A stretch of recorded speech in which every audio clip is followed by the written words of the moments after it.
सही है। अच्छा, दूसरी इंफॉर्मेशन क्या दी हुई है, the conjugate axis of hyperbola is equal to the minor axis, मतलब जो इसकी कंजुगेट एक्सिस है वही इसकी माइनर एक्सिस है।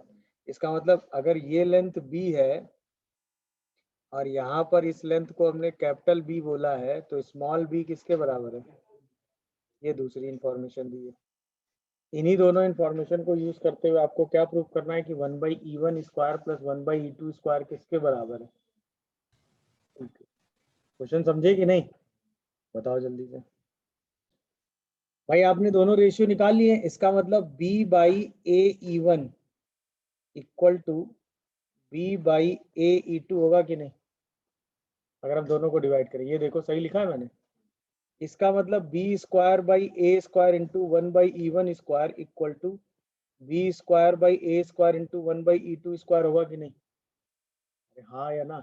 अच्छा, एलिप्स के लिए अगर आप देखोगे तो E1 स्क्वायर का मतलब होगा 1 minus B square by A square, यानी इसी को आप लिख सकते हो A square minus B square by.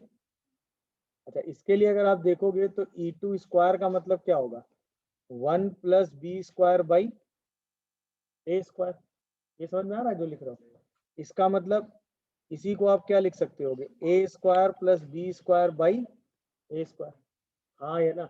अब E1 स्क्वायर और E2 स्क्वायर की अगर आप वैल्यू निकालना चाहो, है कि नहीं। अच्छा, पूरा रिजल्ट आपको किस में चाहिए, इससे नहीं होगा। पूरा रिजल्ट आपको किस में चाहिए, जरा सोच के बताओ, E1 और E2 में ही तो चाहिए। तो यहाँ से अगर आप B square by A square की वैल्यू निकालोगे तो क्या आएगी, 1 माइनस E1 स्क्वायर। यहाँ से अगर आप B square by A square की वैल्यू निकालोगे तो क्या आएगा, E2 स्क्वायर माइनस 1। यही दोनों वैल्यू उठा के यहाँ रख दो। ये आया 1 minus E1 square by E1 square, दिख रहा है सबको। और ये आया E2 square minus 1 by E2 square. इसका मतलब 1/E1 square plus 1/E2 square किसके बराबर आ गया। ठीक, चेक करो 2 लाइन का सवाल था कि नहीं। देखिए लॉजिक एकदम सिंपल है, अगर हमें इसेंट्रिसिटी पे कमेंट करना है तो हमें किसका रेशियो चाहिए होता है, जी भाई, बस उतना ही कॉमन सेंस यहाँ लगाया जो वहाँ लगाया था, उससे ज्यादा की जरूरत ना वहाँ थी ना यहाँ है। देख लीजिए, कोई कंफ्यूजन आ रहा हो तो बताइए। भाई इसेंट्रिसिटी के लिए आपने सीधा रिजल्ट क्या लगाया होगा, ए स्क्वायर आपका 100 है, बी स्क्वायर आपका 25 है कि नहीं। तो आपको पता होता है B square equal to A square E square minus 1, आया ना। तो इसका मतलब 25/100 plus 1 equal to E square, सही लिख रहा हूँ मैं, देखो। तो ई की वैल्यू कितनी आ रही होगी,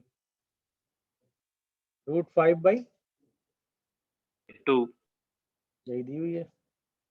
अच्छा, अगर ये हाइपरबोला था तो ए पॉइंट आपने वर्टेक्स निकाल लिया होगा, कितना आया वो 10,0, ये ए आ गया, दैट इज 10,0। अच्छा, एस और एस डैश भी निकाल लिए होंगे, एस और एस डैश मतलब ए ही 0, ए दिया हुआ है 10, ई आपने √5/2 निकाला है, तो ये कितना हो गया 5√5, 0 ये हो गया, और माइनस 5√5, 0 ये हो गया। सही लिख रहा हूँ मैं, बोलो। अच्छा, अब अगर आप एस ए निकालोगे तो कितना हो जाएगा, ये वाला गैप 5√5 माइनस 10, और एस डैश ए निकालोगे तो 5√5 प्लस 10, दोनों को क्या करो मल्टीप्लाई कर दो, यही तो करना था। 125 minus 100, answer is state question था, दिखा, सीधा 125 माइनस 100 किया, आपका सीधा आंसर आ गया। देख लो सब लोग आराम से।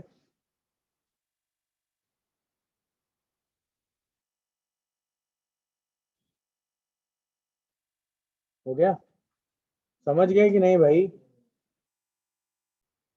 सेम क्वेश्चन अगर मैं आपसे लेंथ ऑफ लेटर सेक्टम पूछता तो आपका आंसर, लेंथ ऑफ लेटर सेक्टम होता 2b स्क्वायर बाई ए, तो 2b स्क्वायर कितना आता 25 और a कितना आता 10, आंसर कितना आता, नहीं समझे, कोई कंफ्यूजन, निकाल लेंगे ना। इसी में अगर मैं डायरेक्ट्रिक्स की इक्वेशन पूछता तो क्या आंसर होता, quick, what is directrix, x equal to plus minus a by E, A कितना है 10 और e कितना है √5/2, है कि नहीं। तो आंसर कितना आता 5√5, 4, x equal to plus minus 4√5 आता, देखो हाँ या ना, कोई कंफ्यूजन? समझ रहे हैं सारे रिजल्ट की नहीं? चलिए, क्लियर हुआ। इसेंट्रिसिटी भी आराम से निकाल लेंगे, डायरेक्ट्रिक्स, फोकस, डिस्टेंस, जो चाहिए सब आप आराम से इस क्वेश्चन में निकाल सकते हैं। निकाल लेंगे कि नहीं? चलिए, अब हम बात करने जा रहे हैं फोकल डिस्टेंस की। Focal distance of a point P x1, y1 for hyperbola x square by a square minus y square by b square equal to 1। इस हाइपरबोला के लिए किसी पॉइंट की फोकल डिस्टेंस की बात करनी है हमें, इस हाइपरबोला के लिए। ओके, फोकल डिस्टेंस का मतलब क्या होता है? Distance of a point from, ये तो सबको पता है ना। तो हमें किसी भी पॉइंट की फोकस से डिस्टेंस निकालनी है, हाँ है ना। अच्छा, इससे पहले आप फोकल डिस्टेंस निकालने के लिए किसका यूज करते थे? डायरेक्ट्रिक्स का, याद आया? सपोज ये आपकी डायरेक्ट्रिक्स है और ये करस्पॉन्ड फोकस है कि नहीं? बोलो। आपको इसी से इस पॉइंट की डिस्टेंस निकालनी है P, that is x1, y1। ये डायरेक्ट्रिक्स आपकी दी हुई है x is equal to a by E, ये वाला फोकस दिया हुआ है AE, 0। बोलो। ये इसका सेंटर दिया हुआ है दैट इज 0, 0। तो अगर हमें डिस्टेंस निकालनी है तो हम ये वाली डिस्टेंस निकाल लें। बोलो, यही डिस्टेंस तो फोकल डिस्टेंस होगी, PF। अच्छा, PF और इस PM में क्या रिलेशन होता है? क्या रिलेशन होता है? PF equal to E PM, होता है कि नहीं? अच्छा, जो ये PM डिस्टेंस है वही ये डिस्टेंस होगी, हाँ या ना? यानी अगर हम ये डिस्टेंस निकाल लें तो काम हो जाएगा। बोलो, अब ध्यान से ऑब्जर्व करते जाइएगा बस। यहां से लेके यहां तक की डिस्टेंस कितनी है? AE। इसमें कोई डाउट, कोई कंफ्यूजन नहीं है ना? चलो एक सेकंड, और एक चीज गड़बड़ हो जाएगी यहाँ पर। पॉइंट ना बड़ा पास बन गया ना, यहाँ फोकस ले लो, AE, 0 ना।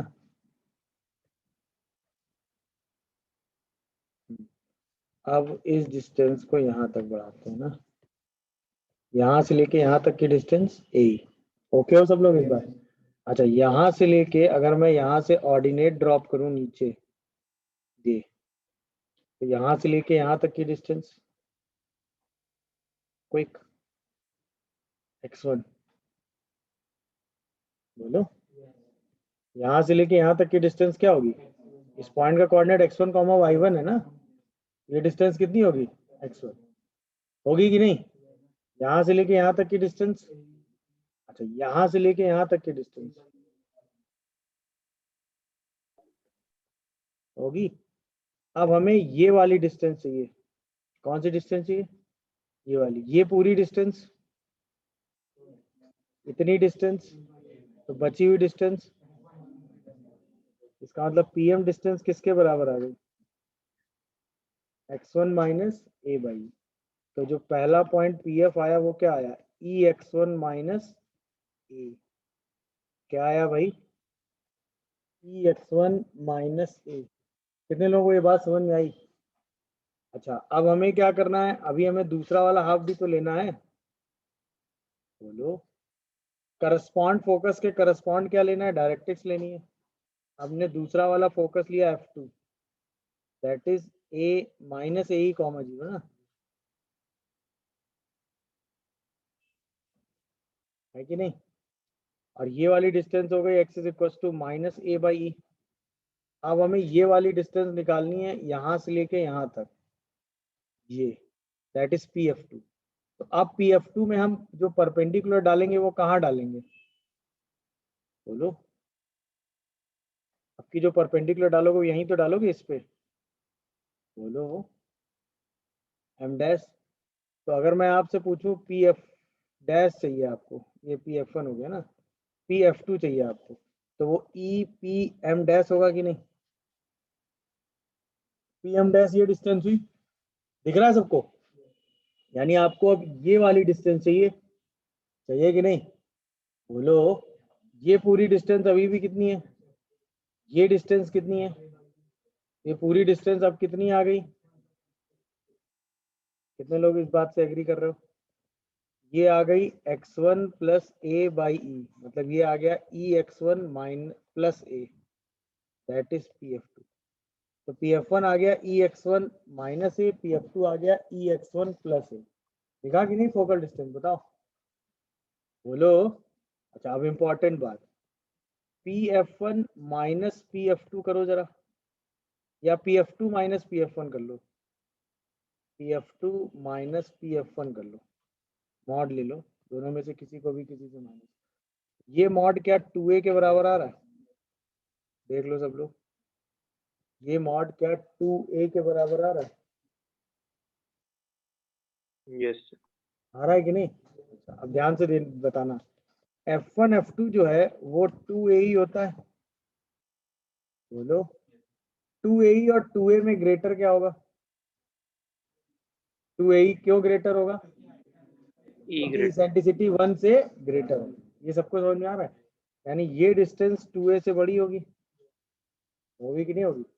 इसका मतलब अगर मैं आपसे कहूं कि एक वेरिएबल पॉइंट p है जो कि ऐसे मूव कर रहा है जिसकी 2 पॉइंट से डिस्टेंस, 2 पॉइंट क्या है f1 और f2, उनसे डिस्टेंस का डिफरेंस कैसा है, कांस्टेंट है, और वो कांस्टेंट किससे छोटा है, दोनों पॉइंट के बीच की डिस्टेंस से छोटा है, बोलो। तो पॉइंट P का लोकस क्या होगा,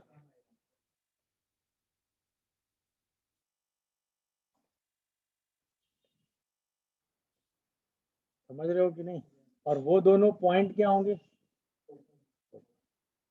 ये बात सबको समझ में आई कि नहीं आई, बोलो हाँ या ना। यानी एक पॉइंट P का हम लोकस निकालना है जिसकी 2 गिवन पॉइंट से डिस्टेंस का डिफरेंस कांस्टेंट है, और वो कांस्टेंट क्या है, दोनों पॉइंट की डिस्टेंस से लेस है, यानी छोटा है। तो उस पॉइंट P का लोकस क्या होगा, समझ में आया कि नहीं?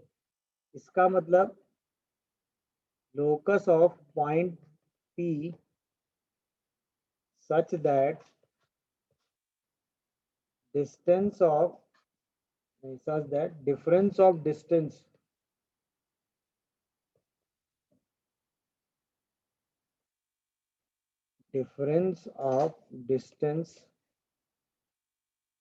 of P from two fixed point A and B is constant,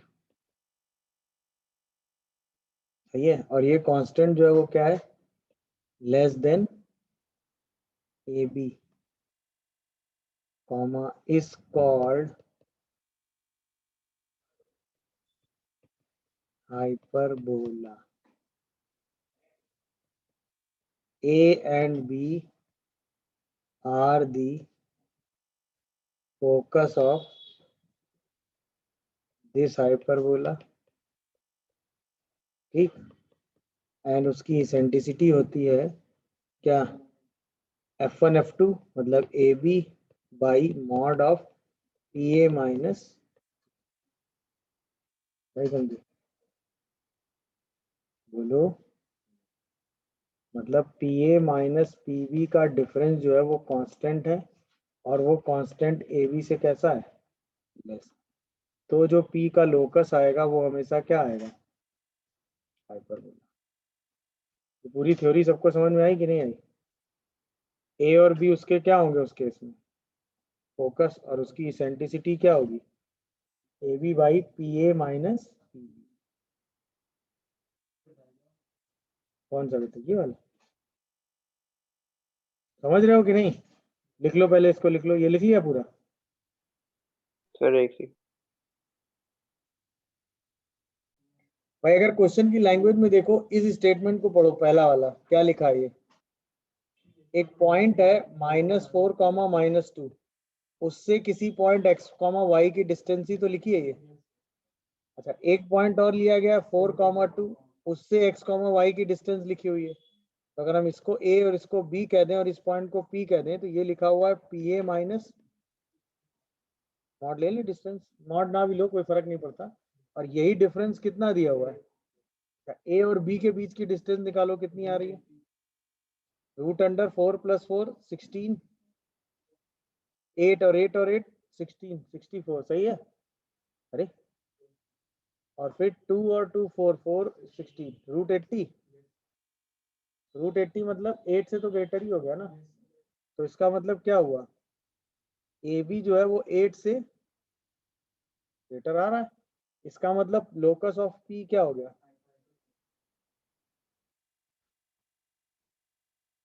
ये बात कितने लोगों को समझ में आई।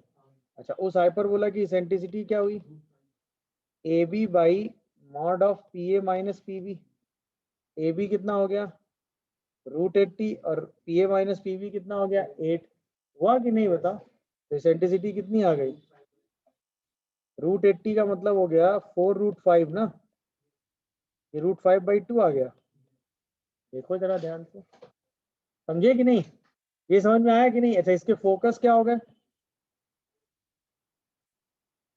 इसेंट्रिसिटी ये हो गई, फोकस ये हो गए, हाँ है ना। लेंथ ऑफ ट्रांसवर्स एक्सिस, अरे 2a, length of transverse axis कितना हो गया, मेरी बात समझ रहे हो कि नहीं। एक्सिस की इक्वेशन निकालना चाहो तो इन दोनों लाइन को ज्वाइन करोगे तो क्या आ जाएगा, एक्सिस आ जाएगा कि नहीं, बोलो। सेंटर निकालना चाहोगे तो इन दोनों का मिड पॉइंट क्या होगा, बोलिए। तो जो एनालिसिस आप करना चाहेंगे वो कर सकते हैं कि नहीं, इतने को देखकर बोलो भाई, कहीं कोई कंफ्यूजन या डाउट आ रहा हो तो मुझे बता सकते हो अभी भी, बोलो भाई। इसेंट्रिसिटी अगर निकालने को कहा जाएगा ये जज करके कि हाइपरबोला है नहीं, जज कर लेंगे सब लोग, जज करके आपने इसेंट्रिसिटी निकाल ली कि नहीं, कोई कंफ्यूजन आ रहा हो तो बताओ, क्यों होगा बताओ, लेस देन के दिया हुआ है इसलिए, गुड। तो पहले वाले में दिया हुआ है P A minus P B इस के, और के की वैल्यू 6 है जो कि लेस किससे, ए बी, क्योंकि ए बी कितना है कि नहीं, इसका मतलब लोकस ऑफ पी क्या होगा इस केस में, वेरी गुड। अच्छा उस हाइपरबोला की अगर इक्वेशन पूछूं मैं आपसे तो आप आराम से बता देंगे कि नहीं, क्योंकि भाई एक फोकस आपको -4,0 दिया हुआ है, दूसरा फोकस सेंटर कितना हो गया, इसका मतलब ट्रांसवर्स एक्सिस क्या हो गई, एक्स एक्सिस हो गई, इसका मतलब x² / a² - y² / b² = 1, यही तो हाइपरबोला हो गया। अच्छा a 2a की वैल्यू कितनी हो गई 6 ना, अरे 2a ये हुआ ना, और k कितना दिया हुआ है 6, बोलो a की वैल्यू 3 आ गई, अरे हाँ है ना। अच्छा यहाँ से 2a कितना आ गया 8, a कितना आ गया a² e² कितना आ गया, अच्छा अब आपने पढ़ा है b² = a² e² - a², मतलब 16 - 9 कितना आ गया 7, b² आ गया a² आ गया, तो इक्वेशन कितनी आ गई x² / 9 - y² = यही आपका रिक्वायर्ड हाइपरबोला पहले वाले केस में आ जाएगा, दिखा कि नहीं। ये इक्वेशन कहाँ से निकाली सिंप्लीफाई करके, सबको समझ में आई कि नहीं आई, बोलो। एक्सिस आपको बस मिल गई थी कि ये ट्रांसवर्स एक्सिस एक्स एक्सिस है और सेंटर 0 0 है, तुरंत आप इक्वेशन लिख सकते हैं कि नहीं, कल की क्लास में आपने सीखा, याद होगा सबको, बोलो भाई, गुड। सेकंड वाले केस में क्या होगा, सारा बोला, सारा बोला। अब P A minus P B जो है वो के है और के 8 है और ए बी भी 8 है, तो P A minus P B A B के बराबर है ना, बोलो। तो जब P A minus P B A B के बराबर होता है तो लोकस ऑफ पी क्या होता है, भूल गए, स्ट्रेट लाइन में पढ़ाया है मैंने, स्ट्रेट लाइन होती है कि नहीं, देखो P A minus P B equal to A B, या पॉइंट पी यहाँ ले लो,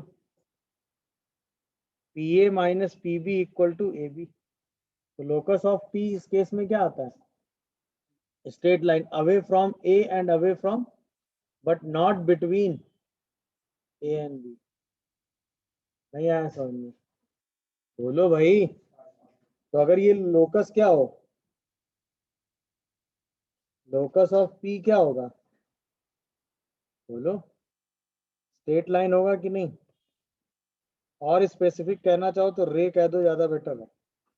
अवे फ्रॉम रे, वो भी किसको? Joining A and B, but away from कहाँ से? A and B. मतलब ए और बी को ज्वाइन करने वाली लाइन ही लोकस में होगी, but away from A and away from A और बी के बीच का पोर्शन इस लोकस में काउंट। ये कब होगा? जब P A minus P B किसके बराबर होगा? ए बी के। ये काम कब होगा? जब P A minus P B किसके बराबर होगा? क्लियर है? अच्छा, तीसरा और आखिरी केस, अगर P A minus P B की वैल्यू ए बी से बड़ी हो जाए, के और ये दिया हुआ है 10 और ए बी आपका 8 है, तो इस केस में लोकस पॉसिबल नहीं है। No locus of P.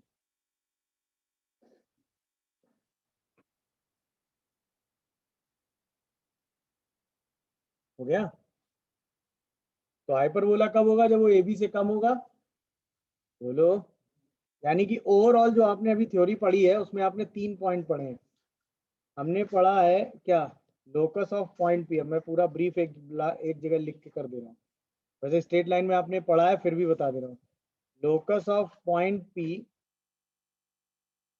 Such that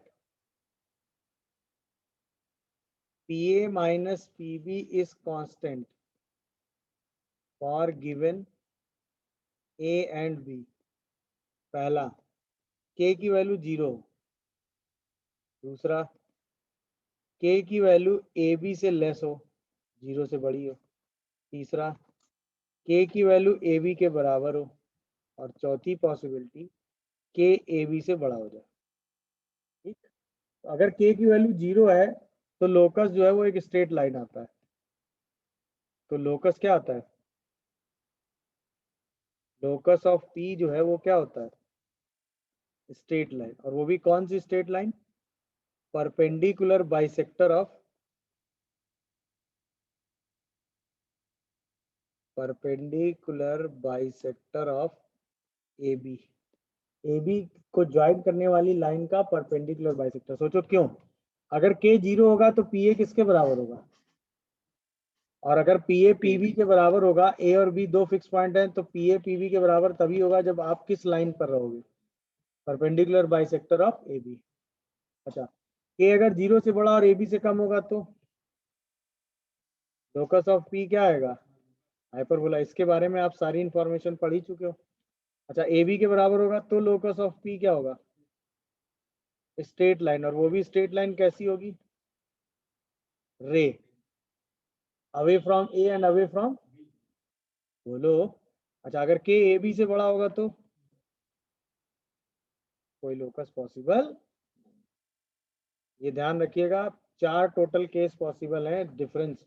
अगर एक फिक्स पॉइंट का गिवन पॉइंट से डिफरेंस कांस्टेंट हो तो वो कांस्टेंट 0 हो सकता है, ए बी से लेस हो सकता है, ए बी के बराबर हो सकता है, ए बी से बड़ा हो सकता है। किस केस में क्या लोकस होगा और क्या उसकी ज्योमेट्री होगी, ये आपके सामने रिप्रेजेंट है। समझ गए कि नहीं? बोलो। अगर इसी चीज को आप डायग्राम वाइज रिप्रेजेंट करना चाहते हो तो ऐसे डायग्राम बनते हैं। पहले केस में क्या होगा? ए और बी दो फिक्स पॉइंट है, उनको मिलाने वाली लाइन का क्या करेगा? ये परपेंडिकुलर बाइसेक्टर। इसी पर तो कहीं ना कहीं क्या होगा? पी पॉइंट होगा, जिससे पी ए और पी बी आपस में क्या हो जाएंगे? इक्वल। ये पहला केस होगा। सेकेंड वाले केस में क्या रहा होगा? ये लोकस हाइपरबोला बना होगा कि नहीं? तब पी ए और पी बी का डिफरेंस क्या होगा? कांस्टेंट। थर्ड वाले में क्या होगा? बताओ। एक लाइट रे होगी, अवे फ्रॉम ए या अवे फ्रॉम, यही 3 तो बनेंगे ना।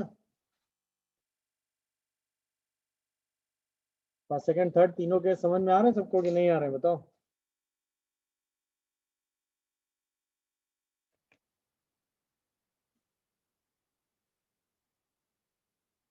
तो अब ये केस देखकर तुरंत आप जज करके बता सकते हो कि लोकस कब क्या होगा, बोलो भाई हाँ या ना।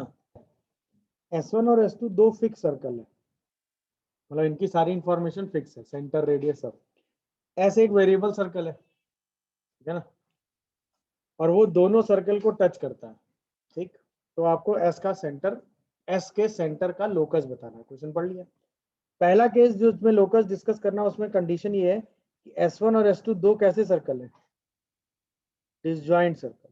डिसजॉइंट सर्कल मतलब नॉन इंटरसेक्टिंग, दूर दूर है। अब एक वेरिएबल सर्कल ऐसा आया जो दोनों को टच कर रहा होगा, अरे हाँ है ना, और कैसा टच कर रहा होगा, यही कहीं होगा, हाँ है ना भाई। टच करने में दिमाग में आप एक ऐसा सर्कल भी फ्रेम कर सकते हैं जो ऐसे टच कर जाए, बट ऐसे टच करना नहीं है क्योंकि ये कैसा टच हो गया, इंटरनली। और आपको टच करना कैसे है, ये समझ में आया कि नहीं, बोलो। इसी सर्कल के सेंटर के लोकस के बारे में आपको डिस्कस करना है, यही तो है सिचुएशन। अच्छा, हाइपरबोला होगा, क्यों होगा, S1 S2 के बीच की जो डिस्टेंस होगी वो किससे ग्रेटर होगी, R1 प्लस R2 से। ये क्यों होगी ये बताओ, डिसजॉइंट है ना, डिसजॉइंट सर्कल है, हो गया। अच्छा अब हमें S1 की डिस्टेंस बताओ जरा, और S2 बताओ, R2 प्लस, तो इसका मतलब S1 कितना हो गया, R1 प्लस R। S2 कितना हो गया, R2 प्लस R। तो S1 माइनस S2 कितना हो गया, हुआ कि नहीं। यानी S एक वेरिएबल पॉइंट है जिसकी दो गिवन पॉइंट से डिस्टेंस का डिफरेंस कांस्टेंट है कि नहीं, ये बताओ।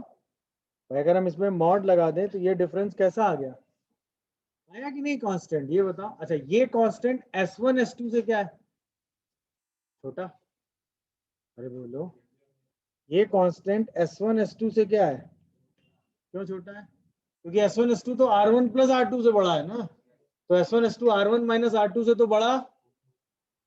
कितने लोग इस बात पे एग्री करते हैं, अरे हाँ या ना, बोलो। तो S का लोकस क्या आएगा, बोलो। तो यहां से हमें पता चला locus of S is hyperbola. कितने लोगों को समझ में आया locus of S is hyperbola, बोलो। वो भी तब होगा हाइपरबोला जब R1 और R2 कैसे इक्वल नहीं है, क्यों, क्योंकि अगर R1 और R2 इक्वल हो गए तो जीरो हो जाएगा, जीरो हो जाएगा तो locus of S straight line perpendicular bisector of line joining A and B। मेरी बात समझ रहे हो कि नहीं, हाँ या ना, क्लियर हुआ होगा सबको, बोलो भाई। तो लोकस ऑफ S क्या हो गया, हाइपरबोला। अच्छा इस हाइपरबोला के लिए S1 एंड S2 क्या हो गए, वेरी गुड। और इसकी इसेंट्रिसिटी कितनी हो गई,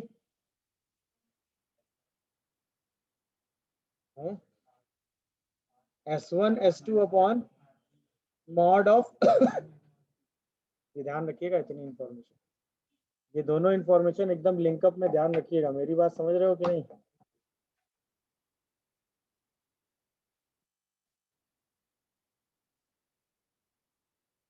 देख लीजिए कोई कंफ्यूजन आ रहा हो तो बताइए, अरे हाँ है ना।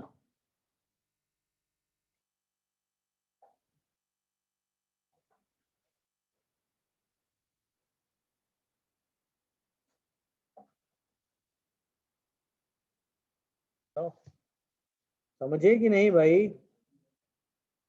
अब जो ये डिस्टेंस होगी SS1 वो क्या होगी, और ये डिस्टेंस SS2 क्या होगी, बस उन्हीं को आपने यूज करके बना दिया सब कुछ, है कि नहीं भाई। S2 S1 को कंटेन कर रहा है, टच कर रहा नहीं कर रहा कोई आपका कंसर्न है नहीं। एक वेरिएबल सर्कल S का लोकस बताना है जो दोनों सर्कल को टच करता, तो ऑब्वियसली S2 को इंटरनली टच करेगा और S1 को एक्सटर्नली। तो SS1 क्या हो गया R1 प्लस R, SS2 क्या हो गया R2 माइनस R, दोनों को ऐड करोगे तो R1 प्लस R2, और SS1 इस केस में क्या होगा, SS1 तो R1 माइनस R2 से छोटा होगा, है ना, तो R1 प्लस R2 से तो छोटा होगा ही होगा ना। इसका मतलब S का लोकस इस बार क्या आया, एलिप्स आया कि नहीं, जिसके लिए S1 S2 क्या हो गए फोकस, और उसकी एसेंट्रिसिटी क्या हो गई S1 S2 by R1 plus R2। ये आपने प्रूफ किया इससे पहले भी, याद होगा आपको। तो थ्योरी तो आपने पढ़ी है ना, हाइपरबोला और पॉइंट के बारे में अगर हम बात करें तो थ्योरी तो आपने पढ़ी है ना। हाँ भाई, अगर पॉइंट आप fx1 मतलब हाइपरबोला पे रखोगे, रिजल्ट पॉजिटिव आएगा तो पॉइंट कहाँ होगा, नेगेटिव आएगा, तो है कि नहीं, इक्वल टू 0 आएगा तो, On the ये पढ़ा है ना सबने। यहाँ पर ये रिजल्ट अपोजिट होता है, ठीक, क्यों, तुरंत दिमाग में क्वेश्चन आया होगा ना, क्यों। अच्छा, कॉमन सेंस से सोचो, अगर कोई ज्योमेट्री आपके सामने है, अगर कोई, तो इंटीरियर रीजन आप किसे कहते हो, जो उस ज्योमेट्री को क्लोज करके बाउंड कर रहा है, आपके हिसाब से इंटीरियर रीजन तो वही हुआ ना, है ना। जो बाउंडेड रीजन के बाहर का रीजन होगा वो क्या होगा, जैसे फॉर एग्जांपल एक सर्कल बनाया, ये रीजन क्या होगा, इनसाइड, ये रीजन, सबको समझ में आता है बात, गुड। एक पैराबोला बनाया, ये रीजन, ये रीजन, सबको समझ में आता है कि नहीं। चलो, एक इलिप्स बनाया, ये रीजन, ये रीजन, सबको समझ में आता है कि नहीं, बताओ। अब एक हाइपरबोला बनाया, सही है ना। अब हाइपरबोला की ज्योमेट्री देखोगे तो आपके हिसाब से इंटीरियर रीजन कौन सा होना चाहिए, ये वाला या ये वाला, ये वाला, बीच वाला। बीच वाला इंटीरियर हुआ ना यार, ऑब्वियसली बीच वाला रीजन दो वॉल के बीच में है ना, ऐसी दो वॉल मान लो, उनके बीच में ही तो ये रीजन आ रहा है ना, ये रीजन क्या हुआ, फीलिंग वाइज, ये ज्योमेट्री वाइज ये रीजन क्या दिखा, इंटीरियर दिखा कि नहीं, हाँ या ना। ज्योमेट्री सुन तो लो पहले पूरी कहानी, ज्योमेट्री वाइज ये रीजन क्या दिखा, इंटीरियर, क्यों, क्योंकि ये बाउंड है, क्योंकि ये क्या है, यहां तक ओके हो, कोई कंफ्यूजन। पैराबोला के केस में इंटीरियर रीजन वो था जहां क्या था, इलिप्स के केस में इंटीरियर रीजन वो था जहां क्या था, तो हाइपरबोला के केस में भी इंटीरियर रीजन वही होना चाहिए जहां क्या है, जबकि इस केस में ये रीजन होता क्या है, ज्योमेट्री वाइज क्या होता है, आया ना। अच्छा, जो आपने ये वाला कॉन्सेप्ट लगाया है ना कि पॉइंट रख दो, अगर पॉजिटिव आए पॉइंट रख दो, अगर नेगेटिव आए पॉइंट रख दो, अगर 0 आए, ये रीजन आपने ज्योमेट्री से ही निकाला है। कैसे निकाला है, तो ज्योमेट्रिकल एस्पेक्ट से ये रीजन तो ट्रू होना चाहिए, हाँ है ना। अब ज्योमेट्री क्या कहती है, ज्योमेट्री कहती है कि ये रीजन आपके लिए क्या है, इनसाइड, तो यहां पर अगर fx1 y1 की वैल्यू निकालोगे तो आनी क्या चाहिए, लेस देन 0। यही स्टेटमेंट यहाँ पर ट्रू है, ज्योमेट्री वाइज जो स्टेटमेंट है वो यहाँ भी ट्रू है, हाँ या ना। यानी कि यहाँ पर कोई भी पॉइंट अगर x1 y1 होगा और उसको आप अपने एलिप्स पे रखेंगे तो आपका रिजल्ट अभी भी क्या आएगा, यहाँ पर कोई पॉइंट x1 y1 होगा और उसको आप एलिप्स पे सॉरी हाइपरबोला पे रखेंगे तो आपका रिजल्ट क्या आएगा, यहाँ पर कोई भी पॉइंट होगा और उसको आप इक्वेशन पे रखेंगे तो रिजल्ट क्या आएगा, सही है। ये बात तो अभी भी तक क्लियर हो गई, हाँ है ना। आप सोचो, यहाँ पर फोकस आता है ना, बोलिए। तो जो पॉइंट एक्सटीरियर होगा हाइपरबोला के हिसाब से वो इसी रीजन में होगा, जबकि ज्योमेट्री के हिसाब से रीजन एक्सटीरियर नहीं, कैसा है, तो यहाँ पर रिजल्ट जस्ट अपोजिट होता है। जो रिजल्ट अभी तक आप सारे कोनिक सेक्शन में पढ़ते आए हैं उसके हिसाब से हाइपरबोला में रिजल्ट जस्ट, जैसे आपने बाकी जगह पढ़ा कि x1 y1 अगर इक्वेशन में रख के पॉजिटिव रिजल्ट देता है तो पॉइंट आउटसाइड होता है, इस केस में वही कंडीशन पे पॉइंट इनसाइड होता है। ज्योमेट्री वाइज ये रीजन आउटसाइड का है, बट हाइपरबोला के हिसाब से ये रीजन कैसा है, क्यों, क्योंकि भाई ऑब्वियसली फोकस जहां होगा वो रीजन कैसा होगा,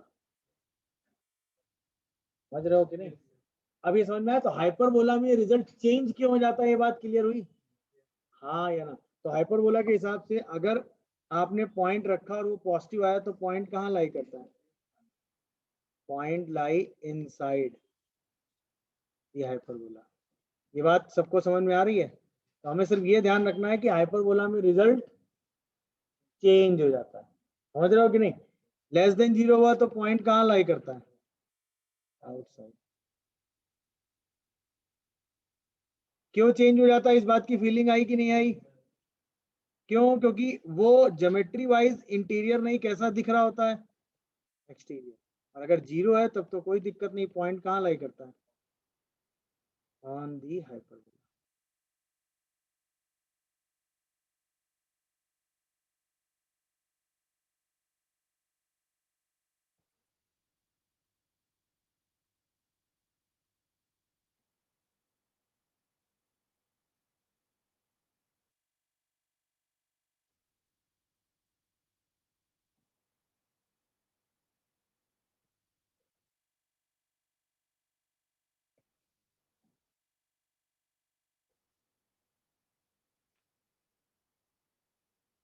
देख लीजिए, कोई कंफ्यूजन आ रहा हो तो बताइए।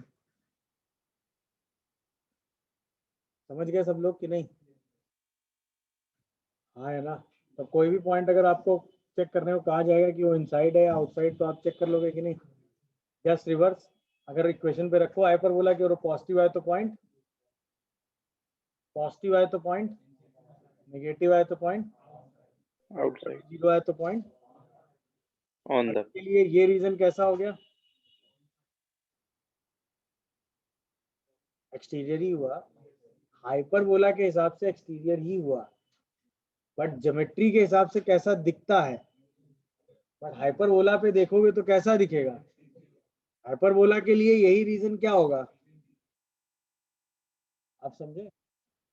हाइपरबोला के हिसाब से चीजें वही है जो है, बट ज्योमेट्री वाइज जो चीजें हैं वो चेंज है। मेरी बात समझ में आ रही है? क्योंकि क्लोज ज्योमेट्री इंटीरियर होती है। हाँ है ना? अब बात क्लियर हुई? कोई डाउट बोलिए। चलिए, तो हाइपरबोला में बस एक चीज दिमाग में रखनी है कि रिजल्ट को जस्ट क्या कर देना है, ठीक है ना? ये रहा आपका हाइपरबोला, है कि नहीं?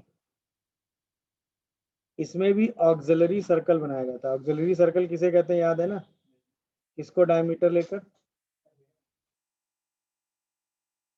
ट्रांसवर्स। उसमें मेजर एक्सिस को डायमीटर लेकर एक सर्कल खींचा गया ना, इसमें ट्रांसवर्स एक्सिस को डायमीटर लेकर एक सर्कल खींचा गया। उसी सर्कल को आप क्या नाम देते हैं?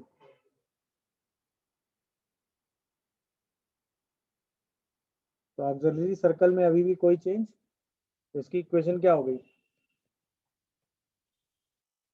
X square plus Y square equal to, इसको डायमीटर लेकर बनाया गया है। समझ रहे होंगे सब लोग? तो ट्रांसवर्स एक्सिस को डायमीटर लेकर आपने एक सर्कल खींचा जिसे आपने क्या नाम दिया है? Auxiliary circle. देख लीजिए, कोई डाउट आ रहा हो तो बताइए। ओके हो? अच्छा, अब तरीका वही सेम। इस ऑक्सिलरी सर्कल पे कोई पॉइंट लिया गया P, तो ऑक्सिलरी सर्कल पे P point, P dash point, P dash point क्या आएगा? A cos थीटा कॉमा, जहां पर उसमें इसेंट्रिक एंगल बनाया गया थीटा, ठीक है? यहाँ पे थीटा मेजर होता है, ठीक? इस पॉइंट से खींची गई एक टेंजेंट, क्या खींची गई? फ्रॉम दिस पॉइंट P, तो ऑब्वियसली वो टेंजेंट कहीं ना कहीं किसको कट करेगी? ट्रांसवर्स एक्सिस को। किसको कट करेगी? उस जहां पर वो ट्रांसवर्स एक्सिस को कट करती है वहां से एक पॉइंट ऑर्डिनेट के अलाउंग ड्रॉप किया गया, कहां पर? हाइपरबोला। इसे हम कहते हैं पैरामेट्रिक पॉइंट P, ठीक? तो बताओ टेंजेंट एट P क्या होगा? P dash, sorry, tangent at P dash लिखो, x cos theta plus y sin theta equal to A। अच्छा, इसके लिए ट्रांसवर्स एक्सिस की इक्वेशन क्या है? y इक्वल टू 0, जैसे y इक्वल टू 0 पुट करोगे ये पॉइंट p डबल डैश कितना आएगा, बोलो भाई, ये पॉइंट p डबल डैश कितना आएगा?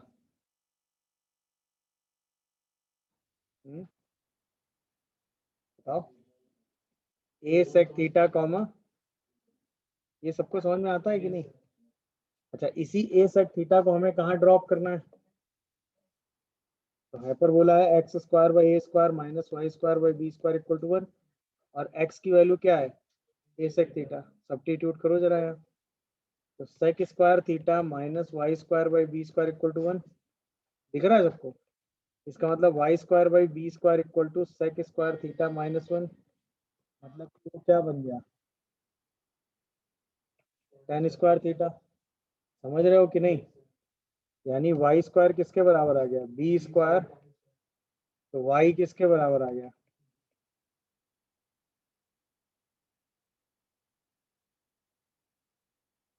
वाई किसके बराबर आ गया भाई? बी tan थीटा के। समझ रहे हो कि नहीं? तो इसका मतलब पॉइंट का कोऑर्डिनेट कितना आ गया? ए सेक थीटा कॉमा, ये पैरामीट्रिक पॉइंट आ गया किसके लिए? नहीं समझे? कितने लोगों को ये बात समझ में आई? ये जो पैरामीट्रिक पॉइंट निकला क्या निकला? ए सेक थीटा कॉमा,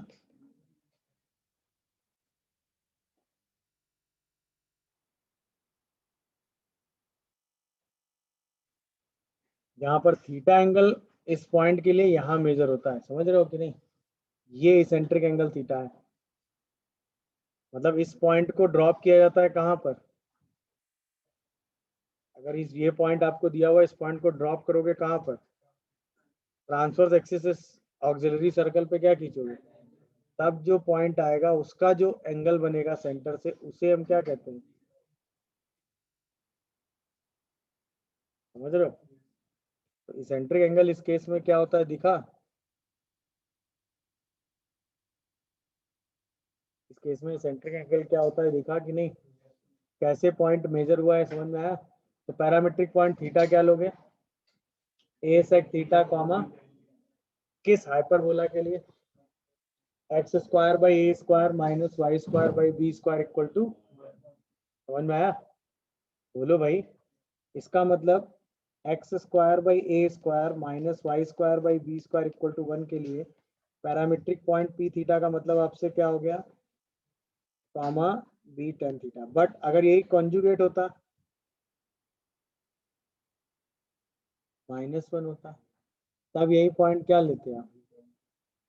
तब यही पॉइंट पी जो होता, बोलो, वो होता A tan theta comma B sec theta. बोलो, यही पैरामीट्रिक पॉइंट क्या होता? ए टेन थीटा कॉमा, बोलो भाई। क्यों? क्योंकि उस केस में ऑक्सिलरी सर्कल की इक्वेशन क्या हो जाती? X square plus Y square equal to, उस पर पॉइंट लेते क्या लेते भाई? मान लो अगर हम ये चीज प्रूव करने पे ही आ जाएं, ठीक है ना, ध्यान से ऑब्जर्व कर लेना, बस छोटा सा ऑब्जर्वेशन है, ज्यादा कुछ नहीं।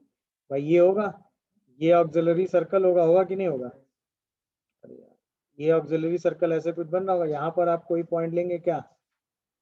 भाई X square plus Y square equal to B square ही तो करोगे, और यहाँ पर इस पॉइंट को क्या लोगे?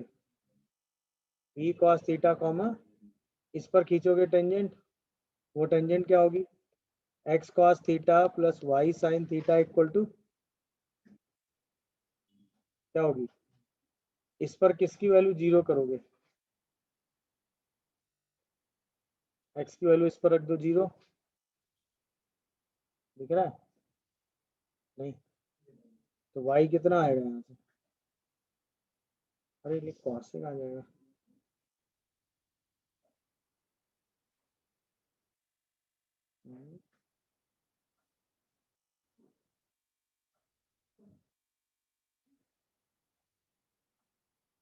एक सेकेंड, वो चेंज कर लेंगे बाद में। हाँ ये ठीक है, एक्स को 0 रखोगे क्या आएगा बताओ?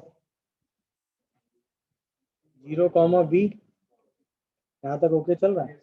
0,b कॉसेक थीटा इक्वेशन में रख दोगे तो x square Y square by B square equal to 1। इसमें क्या रख दोगे, y इक्वल टू हाँ -1, इसमें रख दोगे y इक्वल टू बी रख दो तो क्या आएगा, ये x square by A square equal to cosec square theta -1।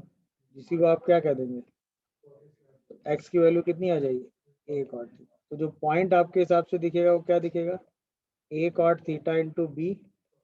अब देखो पैरामीट्रिक एंगल जो थीटा मेजर किया जाता है वो कहाँ से किया जाता है, सेंटर से। कौन सी एक्सिस मेजर करती है, ये इसेंट्रिक एंगल नहीं होगा। इसेंट्रिक एंगल क्या होगा, नहीं समझे, मतलब इस केस में इसेंट्रिक एंगल ये मेजर नहीं होगा, क्या होगा मेजर, ये वाला इसेंट्रिक एंगल मेजर होगा। तो इस थीटा की जगह क्या आएगा, अब बताओ, cot 90 minus theta, cosec 90 minus theta, इसीलिए पैरामेट्रिक पॉइंट ये है। अब समझे कहानी क्या हुई, सारा एनालिसिस एकदम सेम है, कहीं कोई चेंज नहीं, बट वो इसेंट्रिक एंगल का जो मेजरमेंट है ना वो चेंज हो जाएगा। इसेंट्रिक एंगल का मेजरमेंट आप किससे मेजर नहीं करते, कॉन्जुगेट एक्सिस से नहीं करते, किससे करते, समझ रहे हो। तो ट्रांसवर्स एक्सिस से जब वो थीटा एंगल आप मेजर करोगे उसका, तो वो थीटा नहीं क्या बन जाएगा यहाँ, और जैसे यहाँ पर आप 90 माइनस थीटा रखोगे पॉइंट घूम के क्या आ जाएगा, A tan theta comma B sec theta. समझ गए कि नहीं, चलो लिखने की जरूरत नहीं है, वो सेम एनालिसिस है, समझ रहे हो कि नहीं। गुड। तो अब हमारे पास दो इंफॉर्मेशन आ गई कि अगर आपका हाइपरबोला क्या है, X square by A square minus Y square by B square equal to 1, तो उसके लिए पैरामेट्रिक पॉइंट क्या होता है, A sec theta comma B. अगर हमारा hyperbola X square by A square minus Y square by B square equal to -1 है, तो उसके लिए parametric point A tan theta comma. तो यहाँ पर दो अलग अलग हाइपरबोला के लिए पैरामेट्रिक पॉइंट अलग अलग हैं, ये बात समझ में आ रही है। जहाँ पे थीटा इसेंट्रिक एंगल है और इसेंट्रिक एंगल किस एक्सिस से मेजर होता है, समझ गए कि नहीं। ट्रांसवर्स एक्सिस से वो करस्पॉन्ड पॉइंट कहाँ लिया जाता है और कैसे लिया जाता है, सबसे पहले पॉइंट ड्रॉप करते हैं कहाँ पे, ट्रांसवर्स एक्सिस से। ट्रांसवर्स एक्सिस से उस पर क्या खींचते हैं, वो टेंजेंट जहाँ पर पॉइंट ऑफ कांटेक्ट करती है उसका एंगल निकालते हैं किस एक्सिस से, तब वो एंगल थीटा निकल के आता है, जिसे आप क्या कहते हैं। यहाँ तक क्लियर है, कोई कंफ्यूजन। अब इसके बाद आखिरी इंपॉर्टेंट चीज, जैसे आपने एलिप्स के केस में एक बात कही थी कि अगर आपने यहाँ parametric point A cos theta comma B sine theta लिया था, तो थीटा एंगल करस्पॉन्ड करके आपने ये निकाला था। तो अगर ये फर्स्ट क्वाड्रेंट में है तो पॉइंट बी, जैसे थीटा सेकंड क्वाड्रेंट में आया था पॉइंट सेकंड क्वाड्रेंट में आ गया था, थीटा थर्ड क्वाड्रेंट में लिया था तो पॉइंट, थीटा फोर्थ क्वाड्रेंट में था तो पॉइंट। यहाँ पर ये एनालिसिस थोड़ा सा चेंज होता है, सही है। क्यों चेंज होता है, क्योंकि पैरामीट्रिक पॉइंट थोड़ा सा अलग आपने ले रखा है, बस इस वजह से। जैसे ये एलिप्स है, ठीक, सही है ना। वैसे इस चेंज का यूज अभी तक जनरली कहीं हुआ नहीं, बट आपको पता होना चाहिए इसलिए मैं बता रहा हूँ, है ना। आपने कहा कि आपका पॉइंट यहाँ पर है P theta, that is A sec theta comma B tan theta. अच्छा, थीटा फर्स्ट क्वाड्रेंट में ही है, थीटा कहाँ लिया है आपने, करस्पॉन्ड ऑक्सिलरी सर्कल आप बनाएंगे और उसी में थीटा आप मेजर कर लेंगे। तो अभी पूरा थीटा कहाँ घूम रहा होगा, यहीं इसी पे घूम रहा होगा, तो उसके करस्पॉन्ड आप पॉइंट हर बार निकालते जा रहे होंगे, तो पूरा पॉइंट इस लाइन पे कहीं भी आ जा रहा होगा, बोलो। तो फर्स्ट क्वाड्रेंट में तो ठीक है, ये दोनों पॉजिटिव आएंगे, बट जैसे ही आप अपने पॉइंट को सेकंड क्वाड्रेंट में लेके चलेंगे, हाँ लेके चलेंगे, तो सेक थीटा निगेटिव होगा और टेन थीटा भी, सोच के बताओ, बोलो। तो जो थीटा एंगल आ रहा होगा भाई, अगर पॉइंट ये सेकंड क्वाड्रेंट में है, यहाँ पर है पॉइंट, तो उसके लिए जो थीटा की वैल्यू है वो कैसी होनी चाहिए, ध्यान से ऑब्जर्व करिएगा। सेकंड क्वाड्रेंट के लिए टेन वाला रिजल्ट पॉजिटिव होना चाहिए और सेक वाला रिजल्ट नेगेटिव।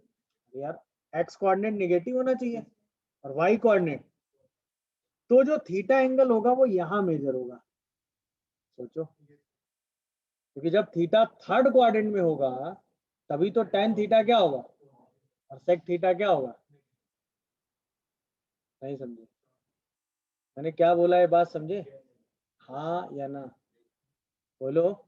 इसका मतलब मैंने आपको ये समझाया कि अगर थीटा और पी थीटा की मैं बात करूं, मतलब a sec theta comma b tan theta, theta को मैं 0 से π/2 के बीच में लूं, मतलब कहाँ लूं?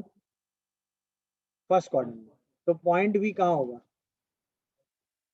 बट जैसे ही मैं थीटा को पाई से 3π/2 के बीच में लूंगा थर्ड क्वाड्रेंट में, तो पॉइंट कहाँ लाई करेगा?